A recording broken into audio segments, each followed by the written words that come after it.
விழுப்புரம் மாவட்டம் திண்டிவனம் அருகே உள்ள கன்னிகாபுரம் ஊராட்சி ஒன்றிய தொடக்கப் பள்ளியில் சுமார் 54 மாணவ மாணவிகள் கல்வி பயின்று வருகின்றனர்.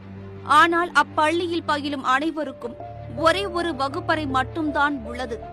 ஒரே அறையில் 5 வகுப்புகளை சேர்ந்த 54 மாணவ மாணவிகள் கல்வி கற்கும் அவல நிலை உள்ளது. அரசு ஆசிரியர்கள் 2, பகுதி நேர ஆசிரியர்கள் 2, பள்ளி மேலாண்மை குழு சார்பில் 2 ஆசிரியர்கள் என மொத்தம் 6 ஆசிரியர்கள் உள்ளனர். பல நேரங்களில் 4 மற்றும் 5ஆம் வகுப்பு மாணவர்கள் பக்கத்து வீட்டில் உள்ள மாட்டு கொட்டகைகளிலும் குடியிருப்புகளிலும் வீட்டின் வளாகங்களிலும் அமர வைக்கப்பட்டு கல்வி கற்பிக்கப்படுகிறது.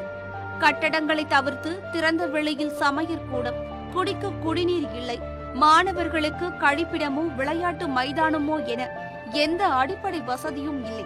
4வது 5வது இப்போ படிச்சுன்னு இருக்கிறோம். இப்போ 5வது படிக்கும்போது எங்களுக்கும் டிஸ்டர்ப் ஆகும். அதனால ஒரு ஸ்கூல் எங்களுக்கு கட்டி தரணும். விளையாடுறதுக்கு மைதானம் இல்லை, சமையத்துக்கு இடம் இல்லை, பாத்ரூம் கட்டணும். இதெல்லாம் சீக்கிரமாக கட்டி கொடுங்க. நான் 4ஆம் வகுப்பு படிக்கிறேன். இங்கே 54 பேர் படிக்கிறோம். எங்களுக்கு ஒரே கிளாஸ் ரூம் தான் இருக்குது.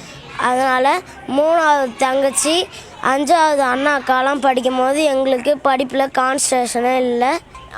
அதனால் எங்களுக்கு ஒரு ஸ்கூல் சீக்கிரமாகவே கட்டி தரணும்.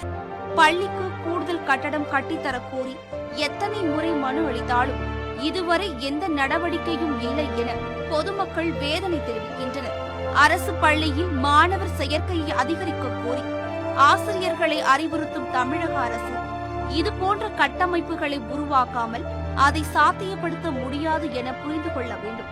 வின் செய்திகளுக்காக ஒளிப்பதிவாளர் சீமானுடன் விழுப்புரம் செய்தியாளர் அசேன்.